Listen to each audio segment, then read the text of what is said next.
unorthodox, I would say, draft coming in from Falcons. Yeah, right now the Falcons are flying so high. They're leaving the red robots to jump with their arms in the sky, but they just can't reach.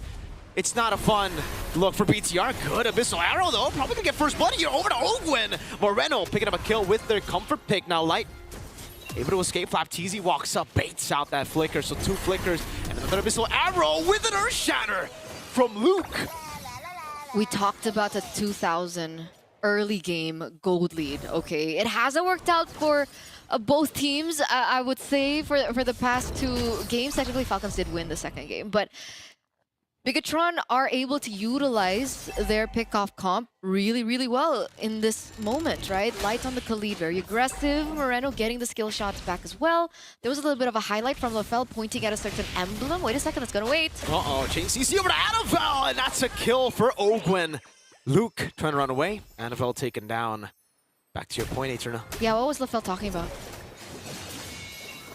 Moreno is Season Hunter. Whoa. And you don't know if that's real or not. Okay. We will stand by to confirm that. Thank you, Lafell, for pointing that out. Meanwhile, back into the game, there is a little bit of a trade back coming from Team Falcons, being able to pick off Annabelle earlier on. Again, Annabelle, even on the Hayabusa, making some, well, just not having a good time, I think, in general. Yeah, it is a Season Hunter. Again, I don't know if that's a mistake or maybe he's trying to just clear out a lot of the jungle camps from the side of Team Falcons. I guess we'll get to see Luke now jumping in again, going to be kicked out as well. Able to get locked down with the Blade Surge too. Luke taken down. Light still in the back there. That's going to be the Shadow Kill. Walking coming in as well. Retribution. Annabelle winning it out. Now jumping on the FlapTZ with a trap on him. It's a kill over to Moreno, who's looking for more. Team Falcons losing out in this chaotic duel, but Moreno's going to be caught, and that's a shutdown for few. So they could get a good trade back, right? There is some trade back coming through, despite Bigetron being able to pick up that first turtle of the game. Going back to that, Moreno looking to get camps? Yeah. Is he trying to deny it away from Annabelle? Oh, Selena actually... No, I mean, from Kyle. FlapTZ, yeah. Yeah. It's like, why would you steal your own friend's buff? Uh-huh. Lafell is distracting. Hold up. Annabelle's trying to go for the steal here, but yeah. I think for the Selena, a lot of times you do see the Selenas go for clears on the enemy jungle. It's a way with the Abyssal Trap. You do clear quite fast, but is it something that you have to commit to with a Season Hunter? I guess we'll see. If he wins, then haha, joke's on you. It's not weird. Diversion play though. Okay, Shadow Kill reading it through over to Few as well. Pops into oh, great arrow from Moreno. Again, the trap will deal with him, and it's another one for Luke as he gets the Earth Shatter. Light picks up the kill. Another arrow landing on the FlapTZ as he goes in for the Weighted Dragon and the Flicker out, but Moreno's going for the chase over to Ogwin. BTR, it almost seems like they heard what we said. They gotta play as individuals. Yeah, no teamwork. Just go in.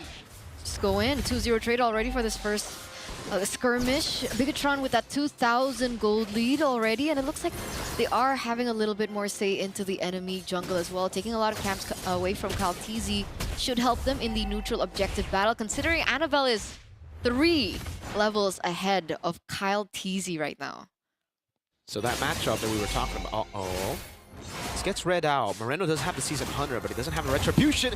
Light walks up, looking for a Raging Sandstorm coming in as well. FlapTZ able to escape now as that's a dive from Moreno. Weighted Dragon from Flap to disengage. Just a purple buff taken as Aman rotates towards the mid lane, setting up for a turtle for BTR. But this means that Kyle doesn't have Retribution, right? So Bigetron Esports should be able to get this uncontested.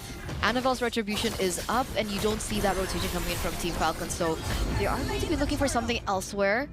The SOD lands, but they're not going to commit onto it as Moreno picks up the Starlium Scythe on the Selena. Even more damage. If it wasn't obvious enough early on that they are just playing as individuals now, trying to just out-mechanic Team Falcons, now, again, it just pushes that even further. That idea of going in up against this team in a 1v1. FlapTZ down below. Annabelle still able to escape with the Quad Shadow. Blade Surge. Annabelle walks away again. Baits out forward to the bottom lane as that should be free. Moreno landing the Abyssal Arrow. Recalls on Team Falcons. Another one landing as well. They are keeping Falcons at bay in the bottom lane as the Granger gets a turret up top. Very distracting for Team Falcons, and I think they are going to be feeling it. That turret in the top side does collapse in favor of Bigetron Esports, and the fact that Moreno has been able to get these skill shots down How in the world? By the way, Flapteasy on the Cho. Did they go for this double, CC-centric heroes to just purely shut down Annabelle? Or is this a good lane for a Cho? Dude, at this point, they're looking for everybody. No one has Purify, so technically... But they haven't found anything. It's just because Bigetron have been the ones aggressing every Yeah. single time, right? So you don't have a way to react, a way to go for those proactive moves. And for Bigetron, they're fighting the CC coming in from Team Falcons, not with Purifies, but with more CC. Luke on the Earthshatter. So let's say Cho goes in, gets a Jikudo on anyone, it's going to be an instant Earthshatter flicker, an instant Abyssal Arrow. There's a Raging Sandstorm there as well. The idea is you look for a pick, we go and all in your team, and another Abyssal Arrow lands on Marco. I guess things can change once we get into a later portion of the game, like we saw in game number 2. Is that something that we're looking at? Holy Trinity for Super Marco? Yeah. I guess we're waiting for the item power spike, the attack speed Trinity, but it's not as definitely not going to be as fast as he was able to take it last time. And unfortunately for Falcons, if they are trying to play for Super Marco, BTR will have such a significant lead by the time he gets that. Yeah, that's a diversion into the back. Annabelle reads it out.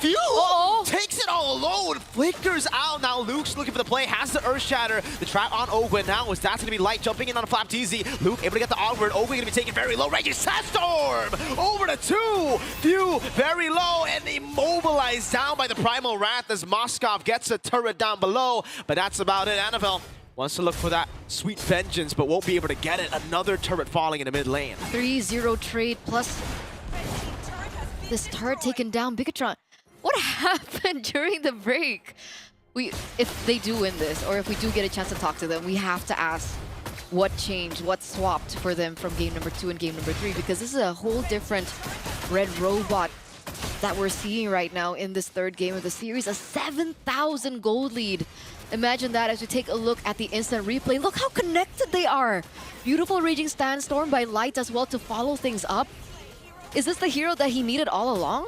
Eterna, it really is about the hero here, right? I think this is something that we have been assuming as well for BTR. You go for these meta picks, Suyo first, yada yada. It's not BTR. You are a team that has been reliant on Eman. You're a team that's been reliant on Moreno on the Selena, on Luke on a playmaker, on Annabelle on an assassin hyper carry. Play into that, and that's what we're seeing right now. Bigetron, they're not playing a standard composition. This ain't the meta, y'all. Maybe aside from, the Granger, all these picks aren't really top picks in the meta. They're not banned heroes. BTR have shown in MPLID as well that they do better. I don't know how, it doesn't make sense, but let BTR be BTR, man. I mean, we're living for it right now, right? We're taking a look at the item build so far, and it looks like there is a 2,000, I think. Oh, yeah, it's a 2,000 gold lead for Eman on the Granger as compared to the Moskov, who only has 2 items so far. So Team Falcons need a little bit more time, I think, in order for them to kind of convert that into their team fights. This team is so weird, man. Team Falcons are looking to go for this fight Light again, zoning them away.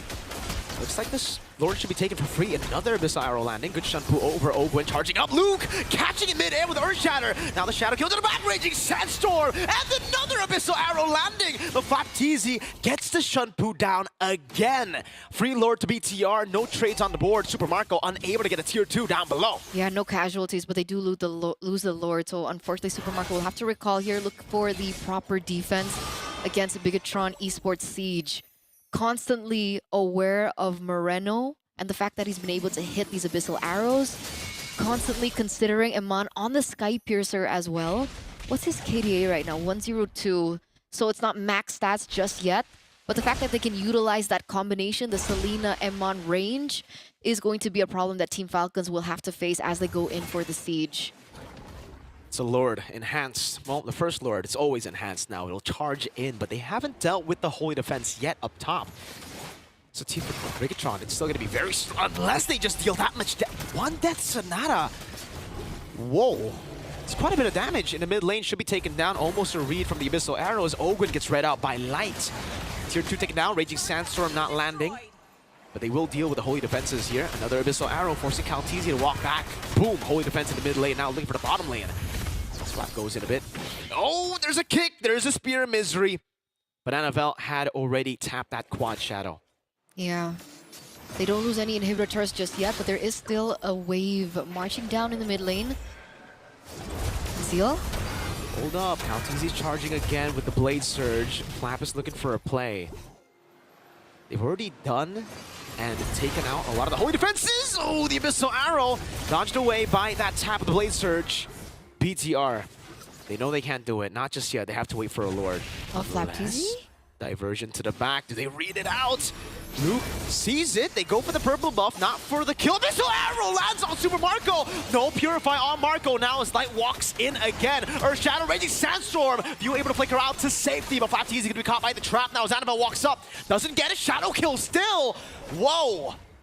All in aggression from BTR. Yeah, they're not letting Team Falcons breathe at all. They're stuck in their nets right now. What? Earth Shatter Flicker! Luke finding the kill onto Marcos. Flapteezy goes for the way to drag him, but out gets gunned down by Yaman, who's looking for another. Calteezy falls as well. Bigetron Esports have wiped Team Falcons out 11 minutes, and they are on the board in this best of 5. Speaking of revenge, ladies and gentlemen, it was up to match point.